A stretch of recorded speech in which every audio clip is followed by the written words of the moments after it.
All right, let's dive right in. Today, we're taking a journey to rediscover something we've all kind of lost along the way, our childhood imagination.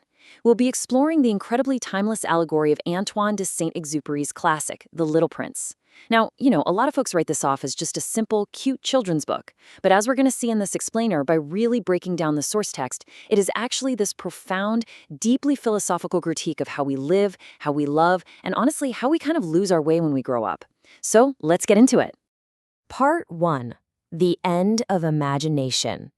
To really grasp the tragedy of growing up, we've got to start with a simple test. It's a test of imagination that the narrator used as a kid to judge the adults around him. Well, when the 6-year-old narrator showed a very specific picture of his own creation to the grown-ups in his life and asked, "Hey, does this frighten you?" they totally brushed it off. They were like, "Why on earth would a hat be frightening?" They just looked at the shape, applied their standard, practical adult logic, and saw a completely unthreatening, everyday hat. But actually, they were entirely wrong. And this right here perfectly hits the nail on the head regarding the tragedy of growing up. See that shape? Not a hat. No way. It was actually a boa constrictor digesting a massive elephant. But because adults constantly need these literal, explicit explanations, they completely lack the imagination to see what's hidden beneath the surface, right? They forced the poor narrator to explicitly draw the inside of the boa just so they could understand. And even then, they totally missed the magic. They literally told the boy to just abandon his art altogether for quote-unquote serious subjects. Geography, history, math.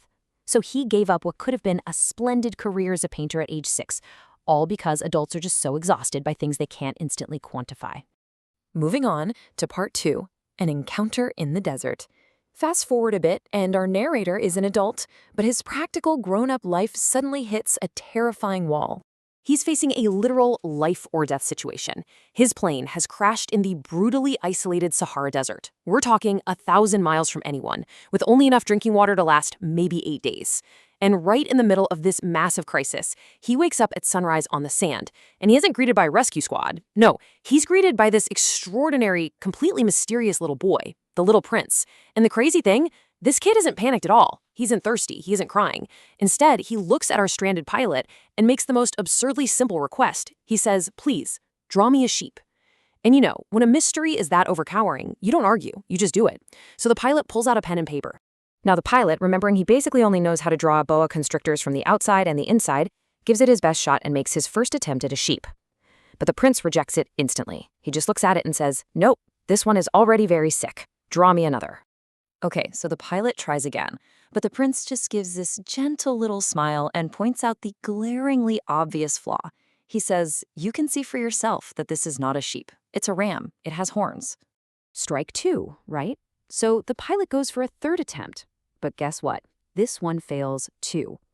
The prince shoots it down because it looks way too old, and he is very specific that he needs a sheep that's going to live a long, long time. Now, at this point, the pilot is completely losing his patience. He's a grown man, he has a broken engine to fix, and he is in a serious hurry. So purely out of frustration, he aggressively scribbles a symbol box with 3 holes in it. He basically shoves it over and says, "Look, this is the box. The sheep you want is inside." And to his absolute shock, the prince's face just lights up. He peers into the drawing and says it is exactly what he wanted. So what's the big takeaway here? By drawing a literal box, the pilot, completely by accident mind you, unlocked the prince's imagination. The pilot himself couldn't see the sheep through the box. He even admits he's grown too old for that. But he successfully created a space for the child's mind to roam completely free. Part 3, the problem with numbers. As they keep talking, the pilot finds out the prince actually comes from a tiny planet, Asteroid B 612. And this brings us to an absolutely crucial lesson about what our society values. Consider this fascinating little story about the astronomer who first discovered the Prince's asteroid back in 1909. When this Turkish astronomer first presented his massive discovery to the International Astronomical Congress, literally nobody believed him. Why?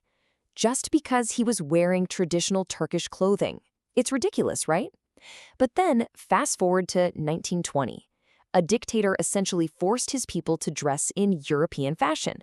The exact same astronomer gives the exact same presentation, but this time he's wearing a very elegant European suit. And boom! Suddenly, the whole world believes him. This right here perfectly illustrates the massive tragic flaw in how adults view the world. As the source text lays out so beautifully, adults are just completely obsessed with numbers and superficial status. Think about it. If you tell an adult about a brand new friend you made, they never ask about the stuff that actually matters. They never say, "Oh, what does his voice sound like? What games does he love? Does he collect butterflies?" Nope. They immediately ask, "How old is he? How much money does his dad make?" They honestly think that numbers equal true understanding. It's like if you tell a grown-up you saw a beautiful pink brick house with doves on the roof. They literally can't picture it. But if you say, "I saw a $100,000 house," they'll immediately gasp and say, "Oh, wow, how beautiful." We just completely lose the ability to see the true essence of things. Which leads us to part 4, the importance of tending. Now, life on the prince's tiny planet requires some serious daily discipline.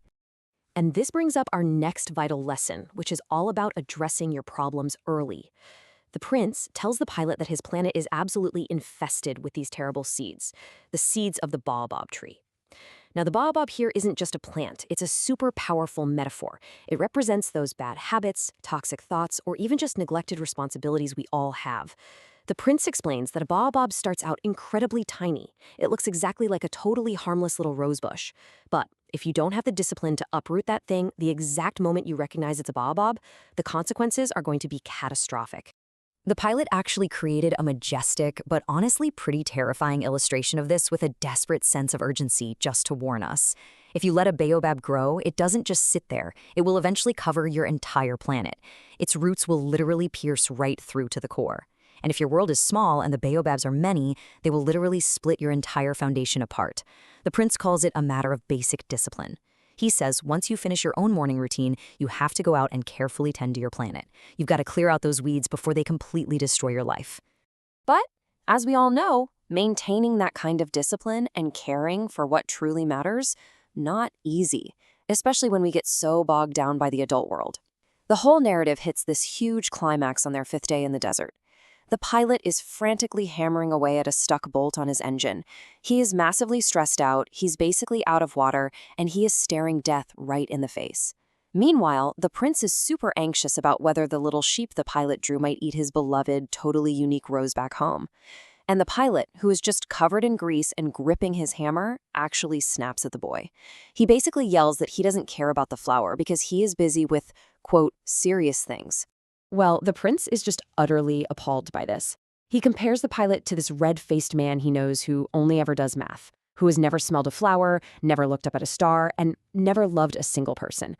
He says that guy isn't even a human, he's a mushroom. And then the prince just bursts into tears, because he realizes that true importance isn't found in a bank ledger, or even in fixing a plane engine to survive. It's found in that incredibly vulnerable, singular love we have for the things we care for. If his unique flower gets destroyed, to him it's literally as if all the stars in the sky suddenly went dark. How in the world could that not be a serious thing? And man, it is in this incredibly powerful moment that the pilot finally wakes up. He looks down at this weeping boy who is grieving over his singular, maybe a little vain, but deeply, deeply beloved rose.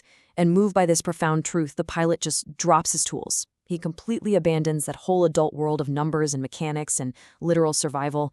He realizes that the absolutely most important, serious thing in the entire universe, right at that moment, is to embrace empathy, hold his little friend, and comfort him. So, as we wrap up this explainer today, I really want to leave you with a question to chew on. Ask yourself, are you looking at the world solely like a serious adult? Have you let the baobabs of adulthood, the stress, the obsession with numbers, the endless to-do lists, completely blind you to what is genuinely essential in your life? Maybe, just maybe, it's time to remember that sheep inside the box. It might be time to pick up a book, tend to your own unique rose, and start reading your life with your heart instead of just your eyes. Thanks so much for joining me on this journey, and I'll catch you in the next explainer.